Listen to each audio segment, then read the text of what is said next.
అందరికీ శుభవార్త. ప్రతి ఆదివారం 10,000 మంది ఒక చోట చేరి దేవుణ్ణి ఆరాధిస్తున్న జీవం గల దేవుని సంఘం. స్వస్థత, విడుదల, అభిషేకం పొందాలనుకుంటున్నారా? దురాత్మ శక్తుల నుంచి విడుదల కావాలా? ఆర్థిక ఇబ్బందుల నుంచి విడుదల కావాలా? సంతానలేమితో బాధపడుతున్నారా? కుటుంబ సంక్షేమం కొరకు ప్రత్యేక ప్రార్థనలు కోరుకుంటున్నారా? శాంతి లేక ఆత్మహత్య చేసుకోవాలనుకుంటున్నారా? నిజమైన ఖచ్చితమైన వాక్యం చేత బలపడాలని ఆశిస్తున్నట్టయితే రండి. క్రైస్ట్ టెంపుల్ మీ కొరకే.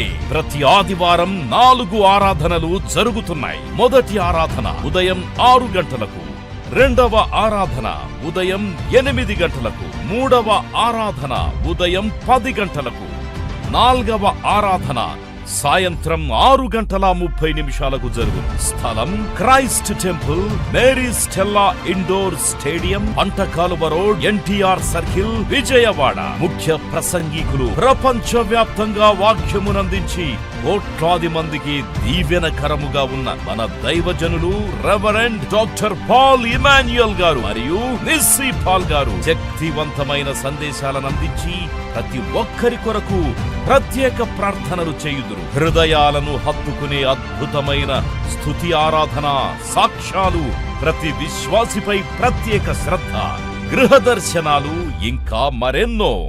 ప్రతి ఆరాధనలో 1000 మంది ప్రజలు పాల్గొంటూ ఆత్మీయముగా బలపడుచున్నారు. పాటలు, ఆరాధన, వర్తమానముల ద్వారా దేవుని ఆత్మీయ కార్యములు అనేకులు పొందుకుంటున్నారు. విజయవాడ చుట్టుపక్కల ప్రాంతాల నుంచే కాక 100 కిలోమీటర్ల దూరం నుంచి ప్రజలు నువ్వు ధన్యుడిగా మారి ఈ ప్రాంతం నుంచి వెళ్ళాలని దేవుడు కోరుతున్నాడు. సో దేవుడు కరుణా సంపన్నుడండి. ఆయన కరుణకు మితి లేదు. ఆయన మన జీవితాల్లో కరుణా వాత్సల్యం మన జీవితంలో కనుపరిచేటువంటి వాడు. కీర్తనాకారుడు ప్రభువుని ఈ విధంగా ఆరాధిస్తున్నాడు. 145వ కీర్తన 8వ చరణంలో ఈ రీతిగా దేవుని స్తుతిస్తున్నాడు. 145వ కీర్తన 8వ చరణం. 145వ కీర్తన 8వ చరణాన్ని చదువుకుందాం. యెహోవా దయాదాక్షిణ్యములు గలవాడు, యెహోవా దయాదాక్షిణ్యములు గలవాడు, ఆయన దీర్ఘశాంతుడు, ఆయన దీర్ఘశాంతుడు, కృపాతిశయము గలవాడు, కృపాతిశయము కలిగినటువంటి వాడు. యెహోవా అందరికీ ఉపకారి, యెహోవా అందరికీ ఉపకారి, ఆయన కనికరములు, ఆయన కనికరములు ఆయన సమస్త కార్యముల మీద ఆయన సమస్త కార్యముల మీద ఉన్నవి. యెహోవా అందరికీ ఉపకారి, ఆయన కనికరములు ఆయన సమస్త కార్యముల మీద ఉన్నవి. The lord is gracious and compassionate. దేవుడు ఆయన కనికర సంపన్నుడు. ఈ స్లో టు యాంగర్, ఆయన కోపించుటలో చాలా స్లోగా ఉండేటువంటి వాడు. హీఈస్ రిచ్ ఇన్ లవ్, అంటే ఆయన ప్రేమించే విషయంలో చాలా గొప్పవాడు అని కీర్తనకారుడు మాట్లాడుతున్నాడు. నిజంగా దేవుని కనికరం ఎంత గొప్పది. మన జీవితాల్లో కష్టంలో ఉన్నప్పుడు, మనం ఏడుస్తున్నప్పుడు, మన జీవితాల్లో వేదనతో ఉన్నప్పుడు ఆయన కనికరంతో నింపబడేటువంటి వాడు. He moves with compassion. సమాజంలో మనం ఏడుస్తుంటే చాలామంది నవ్వుతారు. మనం కష్టాల్లో ఉన్నప్పుడు పైకి మాత్రం అయ్యయ్యో అంటారు, కానీ లోపల మాత్రం పండగే, లోపల మాత్రం చాలా ఆనందిస్తారు. మనిషి యొక్క నైజం అండి. ఒక వ్యక్తి పాడైపోతున్నాడంటే లోకం సంతోషిస్తుంది. ఒక వ్యక్తి ఆర్థికంగా చితికిపోతున్నాడంటే లోకం సంతోషిస్తుంది. ఒక వ్యక్తి తన జీవితంలో నష్టాలు ఊబిలోకి వెళ్ళిపోతున్నప్పుడు మన బంధువులు సంతోషిస్తారు, లోకం సంతోషిస్తుంది. కానీ ప్రభు అలాంటి వాడు కాదు. ఆయన నిజమైన ప్రేమికుడు, నిజమైన వాత్సల్యాన్ని చూపేటువంటి వాడు. నువ్వు ఏడుస్తే ఆయన కదిలింపబడేటువంటి వాడు. కాబట్టి బైబిల్ గ్రంథంలో మనం చూస్తున్నప్పుడు యేసుక్రీస్తు ప్రభువు వారు ఆయన ఈ లోకంలో ఉండేటప్పుడు అనేక మంది మీద ఆయన దయ చూపారు. జాగ్రత్తగా మనం బైబిల్ గ్రంథాన్ని ఆలోచన చేస్తున్నప్పుడు ఒకసారి ప్రభు దగ్గరికి వ్యభిచారంలో పట్టబడిన స్త్రీని తీసుకొచ్చారు. వ్యభిచారంలో పట్టబడిన స్త్రీని తీసుకొచ్చి ప్రభు ముందు వేశారు. వేసి ఆ అమ్మాయిని అప్పటికే కొట్టుంటారు, జుట్టు పీకేసి ఆ ప్రాంతాన్ని తీసుకొచ్చుంటారు. ప్రభు దగ్గరకు తీసుకొచ్చి శాస్త్రులు, పరిచయులు, సద్దుకేయులు, వాళ్ళు ఏదో గొప్పవారిగా, వాళ్ళు ఏదో అసలు ఏ తప్పు చేయనటువంటి వారుగా, వారు దొరకలేదు కాబట్టి దొరలుగా ఉన్నారు, దొరికితే వారు కూడా దొంగలే, తీసుకొచ్చి ప్రభుతో అంటున్నారు, ప్రభువా, రబ్బీ, బోధకుడా, ఈ స్త్రీ వ్యభిచారంలో పట్టుబట్టి మేము తీసుకొచ్చాం, మేము పట్టుకున్నాం, నువ్వేం చెప్తావు? మోషే ధర్మశాస్త్రం చెప్తా ఉంది ఈమె రాళ్లతో కొట్టి చంపమని. మనం ఏం చెప్తావు చెప్పు. నువ్వు బోధిస్తున్నావు కదా, ప్రేమ సువార్త అంటావు, నిన్ను వలె నీ పొరుగు అని ప్రేమించంటావు. ఒక వ్యక్తిని చెంప మీద కొడితే మరొక చెంప తెప్పమంటున్నావు. ఒక వ్యక్తి ఆమడ దూరం రమ్మంటే 2 కిలోమీటర్లు వెళ్ళాలని చెప్తున్నావు, ప్రేమ సువార్త చెప్తున్నావు కదా, మరి ఈ స్త్రీని వదిలిపెట్టామంటావా, ఈ స్త్రీని క్షమించి విడిచిపెట్టామంటావా, లేకపోతే శిక్ష వేసేయమంటావా అని ప్రభుని అడిగినప్పుడు, ప్రభు చాలా జ్ఞానవంతుడండి. ఆయన ప్రభు ఏ సమస్యను ఎలా పరిష్కరించాలో ఆయనకు బాగా తెలుసు, పరిష్కరించాలో ఆయనకు బాగా తెలుసు, ఏ చిక్కుముడిని ఎలా విప్పాలని తెలుసు. నీ జీవితంలో అనుకుంటావు, ఈ చిక్కుముడిని ఎవరు విప్పలేరు, నా సమస్యకు పరిష్కారం ఏ ఒక్కరు ఇవ్వలేరు అనుకుంటున్నావా? ప్రభువుకు తెలుసు నీ సమస్యను ఎలా పరిష్కరించాలో. అసలు నిన్ను సృష్టించిన వాడు ఆయన కాబట్టి, నీలో ఉన్న లోపం ఏంటో, నీలో ఉన్న సమస్య ఏంటో ప్రభువుకు బాగా తెలుసు కాబట్టి నీ సమస్యకు పరిష్కారాన్ని ఆయన ఇవ్వగలడు. కానా పెండ్లి విందులో యేసుక్రీస్తు ప్రభువారు ఉన్నారు. ద్రాక్షారసం అయిపోయింది. ద్రాక్షారసం ఏదన్నా అప్పటికప్పుడు సిద్ధం చేసేటువంటి పదార్థమా, లేకపోతే ద్రావకమా? అది ఎంతో కాలం నుంచి ప్రిపేర్ చేయాలి ద్రాక్షారసం. మరి ఇప్పుడులాగా మనము ఆ జ్యూస్ షాప్కి వెళ్ళి ద్రాక్షారసం కొనేసుకునే పరిస్థితి కాదు అది. దాన్ని ఏం చేయాలి, ఒక ప్రాసెస్ ఉంటుంది. ద్రాక్షారసం అయిపోయిన తదుపరి యేసుక్రీస్తు ప్రభువారు ఆ యొక్క వివాహంలో ఉన్నాడు కాబట్టి నీటిని ద్రాక్షారసంగా ఆయన చేశాడు. ఆయనకు అసాధ్యమైంది ఏది కూడా లేదు. నీటిని ద్రాక్షారసంగా మార్చాడు, సమస్యను పరిష్కరించాడు. నీ జీవితంలో కూడా నిన్ను కలుగు చేసిన వాడు ఆయనే కాబట్టి నీ సమస్యను ఆయన పరిష్కరించగలడు.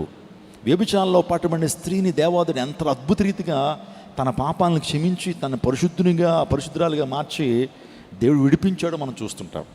అక్కడ ప్రభు యేసుక్రీస్తు ప్రభువారు ఆ పరిస్థితుల్లో మీలో పాపము చేయనటువంటి వారు ఆమె మీద రాయి వేయండి అన్నాడు. మీలో పాపము చేయనటువంటి వారు ఆమె మీద రాయి వేయండి అన్నప్పుడు అందరిలో ఏదో పాపం ఉంటుంది కదా. రహస్య పాపాలు ఉన్నాయి, కొంతమందికి బహిరంగ పాపాలు ఉంటాయి. ఏదో రకమైనటువంటి పాపము ద్వారా వారు చిక్కబడి ఉన్నారో, సో అలా చెప్పినటువంటి యేసుక్రీస్తు ప్రభు వారు రాళ్ళు పట్టుకున్నారో ఆ టైంలో నేలను వంగి ఏదో రాస్తున్నాడట. ఆయన నేలను వంగి ఆయన కొన్ని మాటలు రాసేటప్పటికి ప్రతి ఒక్కరూ కూడా ఆ రాళ్ళు అక్కడ విడిచిపెట్టి ఆ ప్రాంతం నుంచి వారు వెళ్ళిపోయారు. ఆ ప్రాంతంలో మిగిలిపోయిన వారు ఎవరంటే ప్రభుని యేసుక్రీస్తు ప్రభులు వారు, ఆయన శిష్యులైనటువంటి వారు, ఆ స్త్రీ మాత్రం ఉండిపోయారు. అప్పుడు ప్రభు అంటున్నారు, అమ్మా ఏ ఒక్కరు నేను శిక్షించలేదా అని అడిగారు. ఏ ఒక్కరు నేను శిక్షించలేదు అన్నప్పుడు ప్రభు చెప్పిన మాట తెలుసా, నేను కూడా నిన్ను శిక్షింపను, ఇంకా పాపం చేయకుండా జీవించు అని ఆమెను క్షమించి ఆమెను విడిచిపెట్టాడు ప్రభు. ఎంత దయ లేకపోతే, ఎంత కరుణ లేకపోతే ఆ స్త్రీని అక్కడ రక్షిస్తాడు ప్రభు మన జీవితంలో కరుణ చూపించేటువంటి వాడు. సిలువలో దొంగ కూడా ప్రభువుని ప్రార్థిస్తున్నాడు. వాస్తవానికి సిలువలో దొంగ చాలా పాపాలు చేస్తుంటాడు, అనేక మంది జీవితాంతో ఆడుకుని ఉంటాడు. ఇంకో మాట చెప్పాలంటే అనేక మందిని పొట్టన పెట్టుకున్నాడు, అనేక మందిని చంపినటువంటి వాడు ఆ వ్యక్తి. కానీ సిలువలో యేసుక్రీస్తు ప్రభు వైపు తేరు చూచి, యేసుక్రీస్తు ప్రభుని చూచి he look unto Jesus and ask like this, ప్రభువా యేసు నీ రాజ్యంలో, ఆయనను చూచి యేసు నీవు నీ రాజ్యంలోనికి వస్తున్నప్పుడు నన్ను జ్ఞాపకం చేసుకోమని. లూకాసు 23వ అధ్యాయంలో ఆ మాటలు ఉంటాయి. నీవు రాజ్యానికి వెళ్తున్నప్పుడు నన్ను జ్ఞాపకం చేసుకుంటావా? అందుకైన వానితో, could you please remember me when you go to your kingdom? అందుకు ఆయన వారితో, నేడు నీవు నాతో కూడా పరదైసులో ఉందువని, you will be with me in paradise right now. ఈ దినమై ఇప్పుడే నువ్వు నాతో పరదేశంలో ఉంటావు అని కనికరాన్ని చూపించాడు రెండో దొంగపై. ఇంకా పేతురు కూడా యేసు ప్రభు వారిని విడిచి వెళ్ళిపోయాడు. యేసుక్రీస్తు ప్రభు వారిని డినై చేశాడు. యేసుక్రీస్తు ప్రభు వారు నాకు తెలియదన్నాడు. యేసుక్రీస్తు ప్రభు వారిని ఎంతగానో బాధ పెట్టినటువంటి పేతురు మరలా గల్లే సముద్రంలోకి వెళ్ళి చేపలు పడుతున్నప్పుడు ప్రభు యేసుక్రీస్తు ప్రభు వారు ఆ సముద్రం దగ్గరికి వెళ్ళి తన కరుణను చూపి, తన వాత్సల్యతను చూపి మరలా పేతురును తిరిగి ఆకర్షించి, పేతురును మరలా తిరిగి సంపాదించుకున్నాడు, పేతురును మరలా తిరిగి వాడుకున్నాడు. పేతురు మీద అభిషేకాన్ని ఇచ్చాడు, పరిశుద్ధాత్మ నింపుదల పేతురికి ఇచ్చాడు. ఆలోచన చేయండి, ఎంతో ద్రోహం చేశాడు నా దృష్టిలో అయితే. సో పేతురుని ఖచ్చితంగా నమ్మక ద్రోహం అని చెప్పాలి. యూదా ఇస్కరియోతు గురించి మాట్లాడుకుంటాం, ఇద్దరు ఒకళ్ళే. యూదా ఇస్కరియోతు ద్రోహం చేశాడు, పేతురు కూడా ద్రోహం చేశాడు. యూదా ఇస్కరియోతు అయితే ఆత్మహత్య చేసుకుని చచ్చిపోయాడు. పేతురు కూడా ఇంచుమించు అదే పరిస్థితి, ఇద్దరికి ఒకటే మార్కులు. కానీ యూదా ఇస్కరియోతు కూడా ప్రభు దగ్గరికి వచ్చి క్షమాపణ అడుగుంటే ప్రభు ఆ వ్యక్తిని కూడా క్షమించి ఉండేవాడు. ఏమ రైట్? ఆ వ్యక్తిని కూడా క్షమించి ఉండేవాడు, కరుణ చూపించేటువంటి. కానీ ఆ వ్యక్తి తనకు తానుగా తన జీవితాన్ని పాడు చేసుకున్నాడు. ప్రభు దగ్గరికి రాకుండా ఏం చేసుకున్నాడు? సూసైడ్ చేసుకుని చచ్చిపోయాడు. నా ప్రతి వచ్చినాక మా ప్రభు కనికర సంపన్నుడు. ఈరోజు నా అంశం ఏంటంటే, ప్రభు అయినటువంటి దేవుడు ఈ లోకానికి ఎందుకు వచ్చాడు అని అంటే మనల్ని శిక్షించడానికి ఈ లోకానికి రాలా, మన మీద తీర్పులు విధించి మన మీద భారాలు ఉంచడానికి ప్రభు యేసుక్రీస్తు ప్రభు ఈ లోకానికి రాలా. నశించిన దాన్ని వెదిరి రక్షించడానికి మనుష్య కుమారుడు ఈ లోకానికి వచ్చాడని లూకాసు వార్త 19:10 రాయబడింది. పాపులను రక్షించుటకు యేసుక్రీస్తు ప్రభు ఈ లోకానికి వచ్చారు. తిమోతి రాసిన పత్రిక 1:15 ఆ మాట మనం చూస్తాం. పాపులను రక్షించుటకు క్రీస్తు యేసు ఈ లోకానికి వచ్చాడు. చాలామంది ఈ లోకానికి ఎందుకు వచ్చారంటే వాళ్ళు చెప్తారు, పరిత్రాణాయ సాధూనాం వినాశనాయ దుష్కృతం ధర్మ సంస్థాపనార్థయ సంభవాం యుగే యుగే, దుష్ట శిక్షణ శిష్ట రక్షణ చేయడానికి వచ్చామన్నారు. చాలామంది అవతార పురుషుల గురించి మనం ఆలోచన చేస్తున్నప్పుడు వాళ్ళు ఎందుకు వచ్చారంటే దుష్టులందరినీ చంపేసేయడానికి, మంచోళ్ళందరినీ కూడా ఉద్ధరించడానికి. దుష్ట శిక్షణ శిష్ట రక్షణ అన్నారు. శిష్టులందరినీ రక్షించడానికి, దుష్టులందరినీ కూడా శిక్షించడానికి వచ్చామన్నారు. కానీ యేసు ప్రభు వారు దానికి రివర్స్ మాట్లాడాడు. దుష్టులు అంటాడు, దుష్టత్వాన్ని చంపడానికి వచ్చాను కానీ దుష్టుని చంపేయడానికి రాలా, పాపిని చంపేయడానికి రాలేదు నేను. ఆ పాపిలో ఉంటాడు పాపాన్ని చంపడానికి వచ్చాను, ఆ పాపిలో ఉంటాడు పాపాన్ని క్షమించడానికి వచ్చాను అని యేసుక్రీస్తు ప్రభు వారు సమస్యను ఐడెంటిఫై చేశాడు.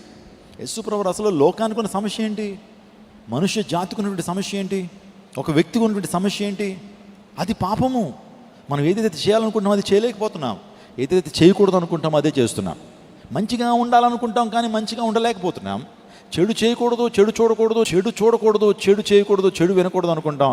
అదేంటో తెలియదు మనకి. అంతా మంచిగానే ఉండాలనుకుంటాం కానీ మనం ప్రతిరోజు లేచిన దగ్గర నుంచి కూడా చెడే చూస్తాం, చెడే మాట్లాడతాం, చెడే చేస్తున్నాం. అదే కదా మన సమస్య. అందరికీ మంచిగా ఉండాలని ఉంటుందండి, ఏ ఒక్కరికి కూడా తప్పుడు పని చేయాలని ఎవరికి ఉండదు. మనిషి యొక్క లోపం అది, మనిషి యొక్క సమస్య అది. ఏదైతే నువ్వు చేయాలనుకున్నావు అది చేయలేకపోతున్నావు. యేసుక్రీస్తు ప్రభువు ఆ సమస్యను ఆయన గుర్తించాడు. మనిషి యొక్క సమస్య పాపం అని గుర్తించి, మరి పాప ప్రాయశ్చిత్తం ఎలా జరుగుతుంది, పాపానికి సొల్యూషన్ ఏంటి, పాపాన్ని మనిషి విడిచిపెట్టాలంటే ఏం చేయాలి, మనిషి మీద ఉన్న పాపభారం పోవాలంటే ఏం చేయాలి, మనిషి పాపాలు క్షమించబడాలంటే ఏం చేయాలి అని ఆలోచన చేసి ఈ సర్వ మానవాళికి కూడా పాపం నుంచి విడుదల చేయడానికి తన అమూల్యమైన రక్తాన్ని కార్చారు. చూడండి, ఒక వ్యక్తి తప్పు చేస్తే ఆ వ్యక్తి కొరకు మరొకళ్ళు బలైనప్పుడు, ఆ వ్యక్తి కొరకు మరొకళ్ళు క్రయధనాన్ని చెల్లించినప్పుడు ఆ వ్యక్తికి విడుదల వస్తుంది కదా. ఆలోచన చేయండి, ఒక సందర్భంలో ఒక తండ్రికి 2 కుమారులు ఉన్నారు. 2 కుమారులో పెద్దవాడేమో మంచిగా జీవిస్తాడు కానీ చిన్నవాడు మాత్రం అల్లచిల్లరగా తిరుగుతున్నాడు. జీవితం అంటే ఒక గోల్ లేదు, జీవితం అంటే ఒక సీరియస్నెస్ లేదు చిన్న కుమారుల్లో. అందును బట్టి దొంగతనాలకు అలవాటు పడ్డాడు. ఆ దొంగతనాల నుంచి ఒక్కొక్కటి నేరాలు పెరుగుతూ ఉన్నాయి. దొంగతనం చేస్తున్నప్పుడు ఎవరిని అడ్డొస్తుంటే కొడుతున్నారు, బుర్రకాయలు బదులు కొడుతున్నారు. ఇంకా ఏ రేంజ్కి వెళ్ళిపోయాడంటే దొంగతనాలు చేయడం మొదలుపెట్టిన వాడు ఎవరిని అడ్డొస్తే చంపేటువంటి పరిస్థితుల్లో కూడా వెళ్ళిపోయాడు. ఎందుకంటే వీళ్ళు తప్పించుకోవాలి కాబట్టి. ఒక సందర్భంలో పెళ్లి బృందం వెళ్తా ఉంది ఒక ప్రాంతం నుంచి మరో ప్రాంతానికి. మంచి బంగారాలు గింగారాలు వేసుకుని తిరుగుతారు కదండి. పెళ్ళిళ్ళకి పేరెంటల్కి వెళ్ళేటువంటి వారి మెడల్లో చాలా బంగారాలు ఉంటాయి.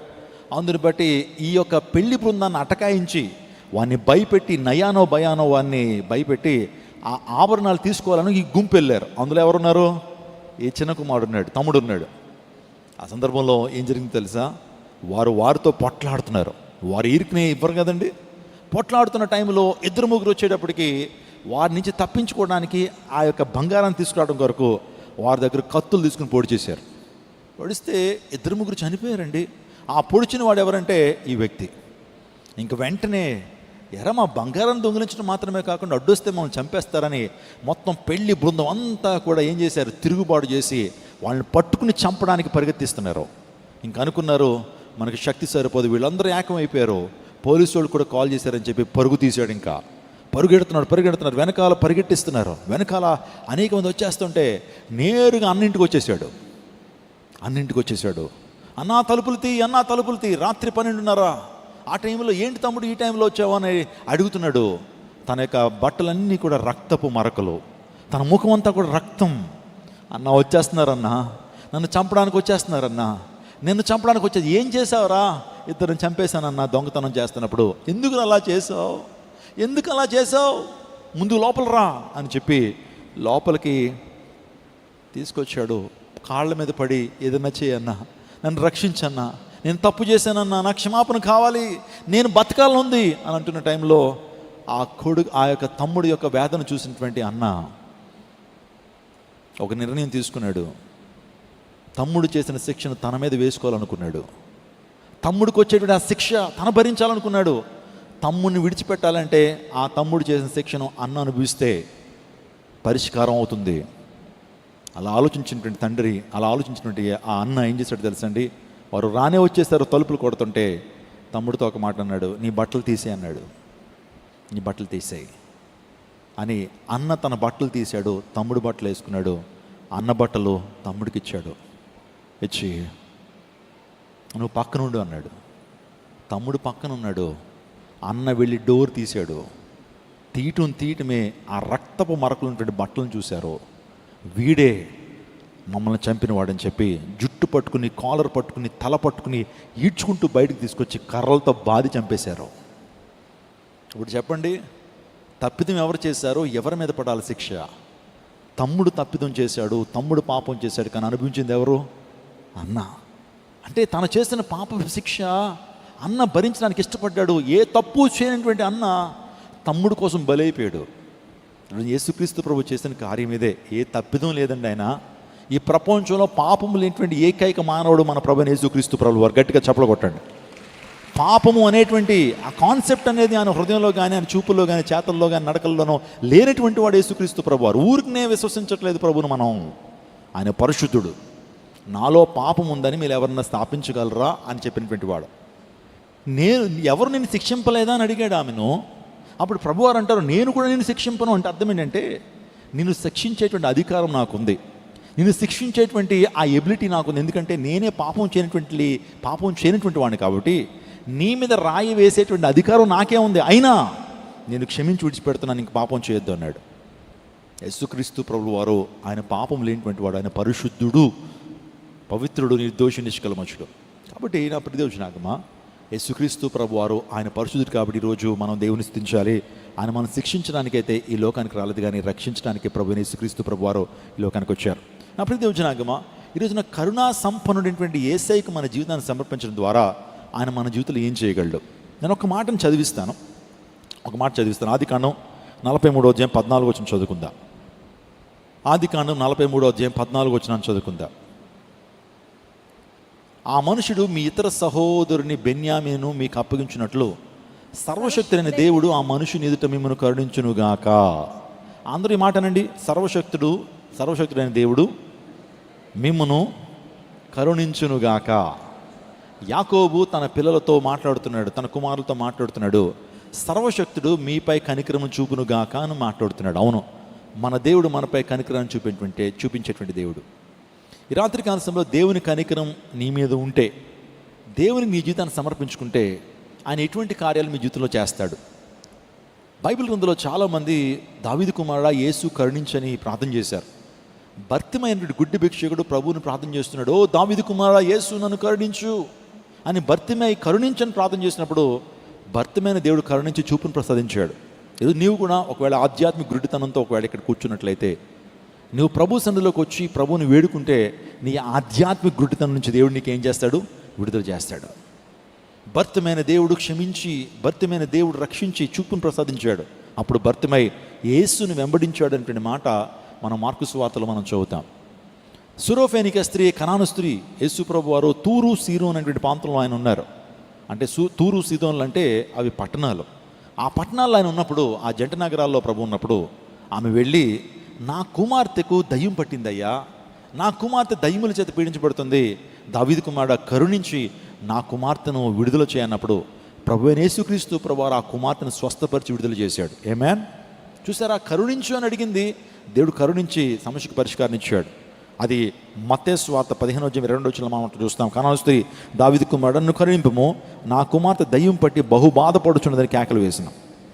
మరొక వ్యక్తి మత్తయి సువార్త 17:15 నా కుమారుణ్ణి కరుణింపుము, వాడు చాంద్ర రోగి అయి మిక్కిలి బాధపడు. నేను చదువుతున్నాను చూడండి. ప్రభువా నా కుమారుని కరుణించుము, వాడు చాంద్ర రోగి అయి మిక్కిలి బాధపడుచున్నాడు. ఎలా అనగా అగ్నిలోను నీళ్ళలోనూ తరచుగా పడుచున్నాడు. అగ్నిలోను నీళ్ళలోనూ తరచు పడుతున్నాడు అంటే ఏంటి? తన సమస్య ఏంటి? సూసైడల్ టెండెన్సీ, ఆత్మహత్య చేసుకోవాలనే భావన. చాలా కాలం క్రితం, అంటే ఒక 3 years బ్యాక్ ఒక తండ్రి నన్ను కలుసుకున్నాడు. తన కొడుక్కి దురాత్మ పట్టిందండి. ఆ దురాత్మ మా కొడుకుని రైల్వే స్టేషన్ల దగ్గరికి, రైల్వే ట్రాక్ల దగ్గరికి తీసుకెళ్తుంది. వాడు వాడిని సరిగ్గా చూసుకోకపోతే వాడు రైల్వే ట్రాక్ల దగ్గరికి వెళ్తున్నాడు. వాళ్ళను దురాత్మ వాడిని ఎక్కడ నడిపిస్తుంది? రైల్వే ట్రాక్ల దగ్గర నడిపిస్తుంది. ట్రైన్ కింద పడిపో అని ప్రేరేపిస్తుందట. ప్రార్థన చేయండి పాస్టర్ గారు అన్నప్పుడు ప్రార్థన చేస్తాం. నేను పాస్టర్ గారు ప్రార్థన చేస్తాం. దేవుని మహాకృపను బట్టి ఆ కుమారుడు విడుదల పొందాడు. గట్టిగా చప్పలు కొడుతూ దేవుని అన్మయపరచండి. అంటే యేసయ్య నామములో దురాత్మ శక్తి నుంచి ఏముంది? విడుదల ఉంది. చాందర రోగి ఉన్నటువంటి ఆ వ్యక్తి అట అగ్నిలోకి నీటిలోకి వెళ్తున్నాడట. అంటే దాంట్లో దూకి చచ్చిపోదామని తన తండ్రి వచ్చి వేడుకున్నాడు, నా కుమారుడు ఇలా చాందర రోగి ఉన్నాడు, దయచేసి ప్రార్థన చేయండి, దయచేసి విడుదల ప్రసాదించన్నప్పుడు ప్రభువైన యేసుక్రీస్తు ప్రభువారు ఆ కుమారుడిపై కనికరం చూపి కరుణ చూపి ఆ వ్యక్తిని రక్షించినట్లుగా, ఆ వ్యక్తిని బాగుపరిచినట్లుగా మనం చూస్తున్నాం. ఈ రోజున ప్రభువుకి మన జీవితాన్ని మనం సమర్పించినప్పుడు, ప్రభువుకి మన యొక్క జీవితంలో దేవాలను కరుణించయ్యా, నీ కరుణ నాపై చూపించయ్యా, Lord Jesus have mercy upon me అని మన ప్రభుని అడిగితే ప్రభు మన జీవితంలో ఏం చేస్తాడు అని అంటే కొన్ని విషయాలు నేను చెప్పి నా సందేశాన్ని ముగిస్తాను. పాడైపోయిన నీ జీవితాన్ని ఆయన బాగు చేస్తాడు. అది మొదటి అంశం. ఒకవేళ నీ జీవితంలో జీవితం పాడైపోయిందా, బ్రతుకు పాడైపోయిందా, కుటుంబం పాడైపోయిందా, నీ జీవితంలో వేదన ఉందా, నీ జీవితంలో కన్నీరు ఉందా, ప్రభు నీ జీవితాన్ని బాగు చేసి స్థిరపరచగలడు. Praise God. ఎందుకంటే ఆయన మనం పరమ కుమ్మరి కాబట్టి. కుమ్మరి సారి మీద మట్టి వేసి తయారు చేస్తున్నప్పుడు ఆ కుండ పిగిలిపోతుంది, మట్టి పిగిలిపోతుంది. మరలా ఏం చేస్తాడు? పిగిలిపోయినటువంటి ఆ కుండను మరలా తిరిగి బాగు చేస్తాడు. మన పరమ కుమ్మరైన యేసుక్రీస్తు ప్రభు వారు కూడా పాడైపోయిన జీవితాన్ని ఏం చేస్తాడు? ఆయన బాగు చేస్తాడు. సమరయ అనే గ్రామంలో ఒక స్త్రీ ఉంది. ఆమె పేరైతే బైబిల్ గ్రంథంలో లేదు, కానీ సమరయ స్త్రీ అని ఆమెను పిలుస్తాం. జీవితం పాడైపోయింది, అంతరంగం పాడైపోయింది, హృదయం పాడైపోయింది, ఆలోచన విధానం పాడైపోయింది. అలాంటి స్త్రీని యేసుక్రీస్తు ప్రభు సమరయ గ్రామంలో ఆ బావి దగ్గర యేసుక్రీస్తు ప్రభుని ఆమెను కలిసి ఆమెతో మాట్లాడి ఆమెని పరిశుద్ధపరిచి ఆమె జీవితాన్ని బాగు చేశాడు. నేను చేసినవన్నీ నాతో చెప్పిన మెస్స ఈయన కాడని చెప్పి ఆ పాపపు కుండను ఆ ప్రాంతంలో పగలగొట్టి విడిచిపెట్టి గ్రామంలోకి వెళ్ళి అందరినీ వెలిగించింది ఆ సమరయ స్త్రీ. ఇది కాదా పాడైపోయిన జీవితాన్ని దేవుడు బాగు చేయటం అంటే? యామీ కార్మైకల్ అనేటువంటి ఒక మిషనరీ మన భారతదేశంలో ఉంటూ ఉండేది. 50 సంవత్సరాలు మన భారతదేశంలో ఉంది. చెప్తారా? యామీ కార్మైకల్ చెప్పండి. యామీ కార్మైకల్ ఏమంటే ఒక అమెరికన్ భారతదేశానికి వచ్చింది. She mother to the motherless. అంటే తల్లులు లేనటువంటి వారికి నిజమైన తల్లిగా ఆమె సేవలు అందించింది. ఆమె టెంపుల్ స్లావరీ మన భారతదేశంలో ఉండేదండి. చాలా టెంపుల్స్లో ఒక బానిసత్వం ఉండేది. ఎవరు ఆ బానిసలు అంటే స్త్రీలు. ఒక తెగ వారిని ఏం చేసేవారంటే ఆ టెంపుల్ స్లావరీ కింద పెట్టేసేవారు. ఐఎమ్ వెరీ సారీ, కానీ ఇలాంటి సాంఘిక దురాచారాలు మన దేశంలో ఉన్నందుకు మనం చాలా విచారించాలి. టెంపుల్లో ఒక స్త్రీని పెట్టేవారు. ఆమె టెంపుల్లోనే పరిచర్య చేయాలి, ఆ గుళ్ళోనే పరిచర్య చేయాలి. ఏంటి ఆ పరిచర్య? వ్యభిచారం చేయాలి. ఉదయం లేకగానే గుడి అంతా కూడా కడిగేయాలి, గుడికి సేవ చేయాలి. ఆ తర్వాత రాత్రులు ఏం చేయాలి? గ్రామస్తులకి ఆమె సేవ చేయాలి. ఏంటి ఆ సేవ అంటే గ్రామస్తులతో వ్యభిచార పాపం చేయాలి. గ్రామంలో పెద్దలు, గ్రామంలో ఉన్నటువంటి పూజారులు, గ్రామంలో ఉన్నటువంటి మత పెద్దలు వీళ్ళందరూ కూడా ఆమెను ఉంపుడుగత్తుగా చేసి ఆ టెంపుల్ స్లావరీ ఉండేది. అనేక టెంపుల్లో అనేక మంది ఉండేవారు అలాగా. అదేంటి? అది భక్తి అనేవారు, అది దేవుని ఆరాధించడం అనేవారు. గ్రామాల్లో ఇది ఉంటే అరిష్టం రాదనేవారు. గ్రామాల్లో పంటలు పండాలంటే, గ్రామాల్లో పంటలు పండాలంటే పాపం జరిగించాలా? గ్రామము సుభిక్షంగా ఉండాలంటే ఇటువంటి కార్యాలు చేయాలని చెప్పి మరి ఎవరు చెప్పారో తెలీదు. గ్రామంలో అందరికీ అలాంటి టీచింగ్ చేసి ఆ యొక్క జోగిని వ్యవస్థను వెలుగులోకి తీసుకొచ్చారు, దేవదాసి వ్యవస్థను వెలుగులోకి తీసుకొచ్చారు. భయంకరమైన రీతిలో ఆ స్త్రీలను బాధిస్తున్నారు. రేపు పొద్దున పిల్లలు పుడతారు. పిల్లలు పుడితే ఆ తండ్రి ఎవరో ఆ పిల్లలకి తెలియదు, ఆ పిల్లలకి తండ్రి తెలీదు. మరలా మనం ఆలోచన చేస్తున్నప్పుడు భయంకరమైన రీతిలో మరలా వారు పెద్దవారైతే ఒక పురుషులైతే మళ్ళీ ప్రక్కన పెట్టేసేవారు వాళ్ళని. కానీ స్త్రీలైతే మరలా వారు పెద్దవారు అన్నప్పుడు మళ్ళీ అదే వృత్తిలోకి వాళ్ళని తీసుకొచ్చి ఇది భక్తి అనేవారు, ఇది దేవుని సేవ అనేవారు. యామీ కార్మైకల్ వచ్చింది, కాన్సెప్ట్ తెలుసుకుంది. అనేక మందిని బయట అక్కడి నుంచి విడుదల చేసి వారికి ఆశ్రమాన్ని ఏర్పాటు చేసి వారందరికీ కూడా మీరు చూస్తున్నారు ఆ పిల్లలందరినీ కూడా దగ్గరికి తీసుకొచ్చి ఆహారం పెట్టి కంటిన్యూ నిద్రించి వారిని పోషించి చదివించి ఉన్నతమైనటువంటి స్థానానికి తీసుకొచ్చింది యామీ కార్మైకల్. ఒక స్త్రీ ఒక సమాజాన్ని, ఒక బడుగు వర్గాల్లో ఉన్నటువంటి భయంకరమైన అరాచకత్వాన్ని ఆమె రూపుమాపి భారతదేశానికి మేలు చేసింది యామీ కార్మైకల్. పాడైపోయిన స్థితిని బాగు చేసింది క్రైస్తవ్యం కాదా? ప్రభు నమ్ముకున్నటువంటి వారు పాడైపోయినటువంటి వారిని బాగు చేయరా? ప్రభు నీ జీవితాన్ని, పాడైపోయిన జీవితాన్ని బాగు చేసేటువంటి దేవుడు. ఎందుకు తెలుసా? ఆయన మన పరమ కుమ్మరి. యెషయా గ్రంథం 58:12 చదువుదాం. యెషయా గ్రంథం 58:12. యెషయా గ్రంథం 58:12 చదువుదాం. పూర్వకాలం నుండి పాడైపోయిన స్థలములను నీ జనులు కట్టెదరు, అనేక తరముల క్రిందట పాడైపోయిన పునాదులను మరలా కట్టెదవు, విరగబడిన దాన్ని, విరువబడినటువంటి దాన్ని బాగు చేయవాడనియు, దేశంలో నివసించినట్లుగా త్రోవలు స్థిరపరచువాడా అనియు నీకు పేరు పెట్టబడును. ఆయన నీతియే ఆయన ఆధారమైన. గట్టిగా చప్పలు కొడుతూ దేవుని మెప్పరచండి. పూర్వకాలం నుండి పాడైపోయిన స్థలములను నీ జనులు కట్టెదరు, అనేక తరముల క్రిందట పాడైపోయిన పునాదులను నువ్వు మరలా కట్టెదవు, విరగబడిన దాన్ని బాగు చేయవాడవనియు, దేశంలో నివసించినట్టుగా త్రోవలు స్థిరపరచువాడనియు నీకు పేరు పెట్టబడును. ఎస్, మన దేవుడు పాడైపోయిన ప్రాకారం తిరిగి నిలబెట్టగలిగినటువంటి దేవుడు. ఒకవేళ నీ కుటుంబంలో పాడైపోయిన అనుభవాలు ఉన్నాయా? నీ రిలేషన్షిప్స్ పాడైపోయినాయా? నీ ఆర్థిక వ్యవస్థ పాడైపోయిందా?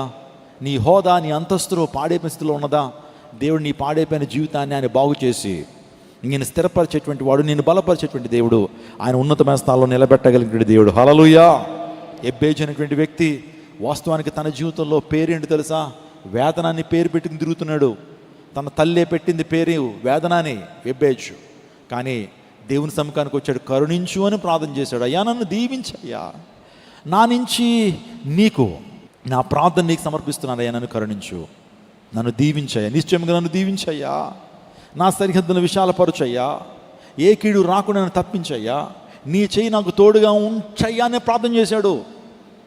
ఆ ప్రార్థనకు జవాబుగా దేవుడు ఎబ్బేజు జీవితాన్ని దీవించి ఆస్వాదించి తన సహోదరుల అందరికంటే ఘనముగా ఎంచబడ్డాడు ఎబ్బేజు. Praise God. హల్లెలూయా. నీ జీవితాన్ని కూడా ఘనంగా ఎంచడానికే దేవుడు ఈ ప్రాంతాన్ని నడిపించాడు. నిన్ను దేవుడు దీవించి స్థిరపరచడానికి ఆయన ఇష్టపడుతూ ఉన్నారు. నువ్వు ఒట్టివాడువు కాదు, నువ్వు మట్టివాడువు కాదు, దేవుని చేత నువ్వు ఏర్పాటు చేయబడిన వ్యక్తివి కాబట్టి దేవుడి నీ స్థితిని మెరుగు చేయడానికి ఆయన ఇష్టపడుతుంది.